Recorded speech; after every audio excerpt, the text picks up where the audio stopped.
Hello mayam punangpu ngangom animasinagi blog pataramna okjari ado mayam ngasi blog sidi ai isanupigi pochai kari khara leibagi blog oidunebako isanupigi birthday se hayengneba aduna magi pochai su leiba ado aigi adhar card su sembagi habati correction tawbagi chatpani audi mayamda asum jenghanjarage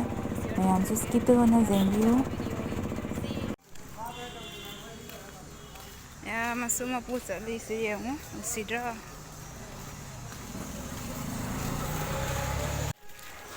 mayam adhar card semamjawrebako ado adhar card semamjawrage adhar card semamba migisu lamde aduna khoi ngari kaya to ida ya madar ka se magi mi la ni ba ko na ngai le sala dai la to khali ni chana pe gi le ra sira do ya lai ba chala ni su se kala ke ma ta ba video mayam dukanda mulaye adhar card semba mido leihaudabanina fi hana leithurasi hana dukanda mu change sum tharap to honga wai ba ise tapna pa hayo da si lungwadro lumne mami koi kya se kya pe mayam isanupigi frog se asigi dukandagi laurebako anisuro dukani akhoi changise asige oina laureba ado papana pesa ga pirame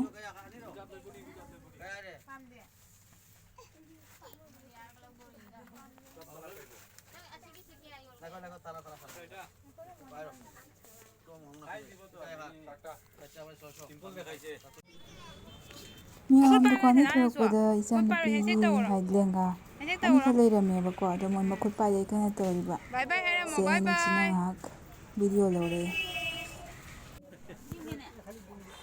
Dari mage sigi makeup ki set sima lobire ma se lobi ma kanna ta eba ko dai se lobire aina kumna mu lore ba ko ai cake am ta order tawje amu hungina mu la toini hoji ado kumna lore di chana pi se lore di baltin lore di chana pi fruit lore me amasini do horen din mu la ani ba Kose huzik tawasina loiba ngamdre aduna dindamu kaga losinba ngamba jengani mayam hale odo to mangala ya hadi papa se su sagla me ha ko dagi ngan su sagla ma na ni pori ya ko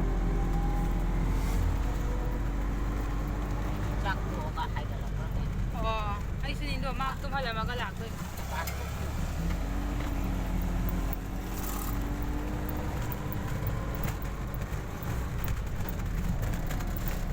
Janpi se shooter se ma olang ai lo phore ba duna aina gari to ngo di ing na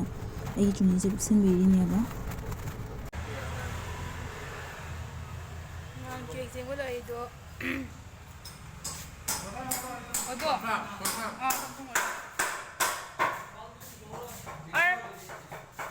naam da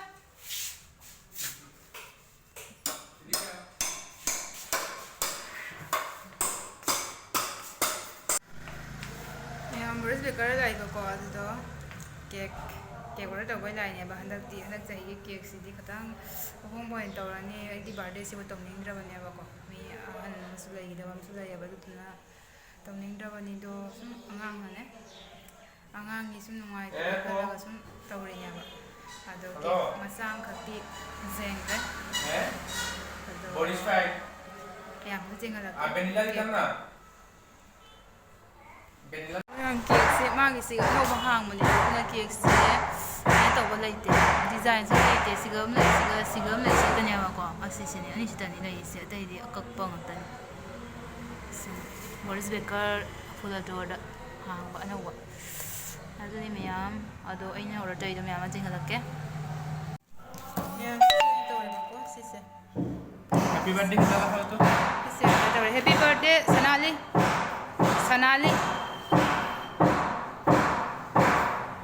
se hoy na tawre mayam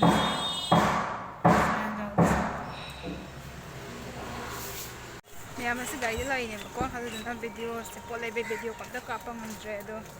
chana pi gi birthday gi poche loina di lai re mayam no khata asim se na ke itom na ko na wasu are mayam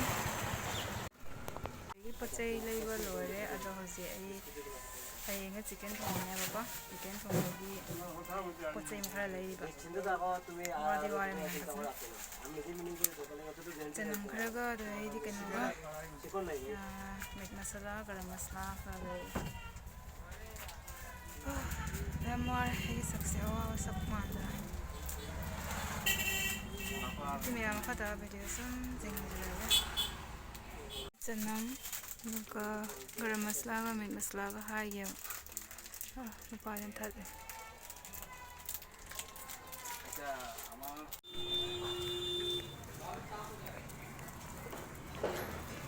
pot lege lore mayam ji gari thang chalani di mayam ai gari thawrage ko khata video sum jingla mayam hojita jum jawre adudo wasu ware gari thong la koi mit ka se pi dai tawre se mi thopi ga ningdam da gari thopa nusit mit ta pan ma ningdam da te olang tha thor sum toy mit chin ngai te jan do mayam hojita jawre ba ko ado aina leirakpa pochai sing do mayam da sum jingla mayam siga leire aina leirak pochai sing do sina happy birthday ki banner se leire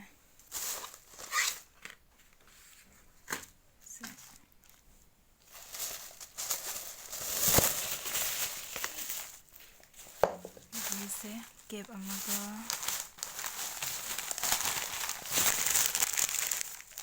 se bela packet ane ka ko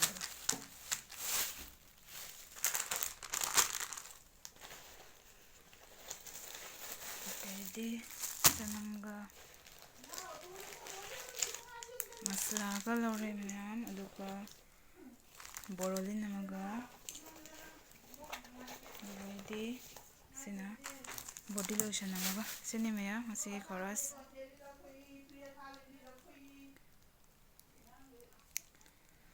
di mayam makhata video sum jengminarasi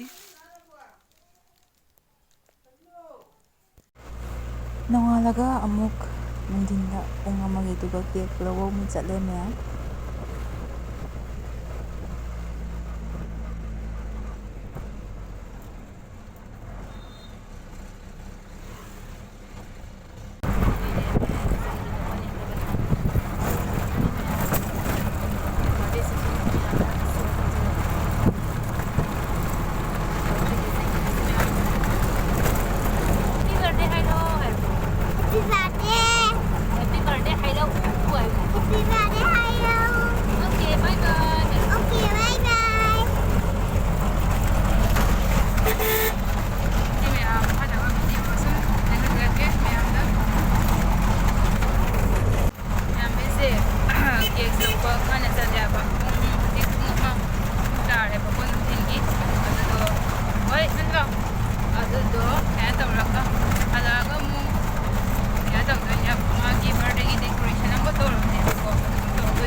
cake to sigadi laite thora ya ma kunje hala cake to mayam cake ha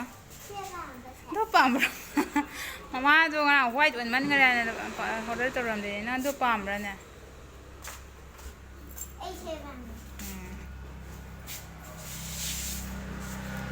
sini mayam do ai cake to lo ba changi manang da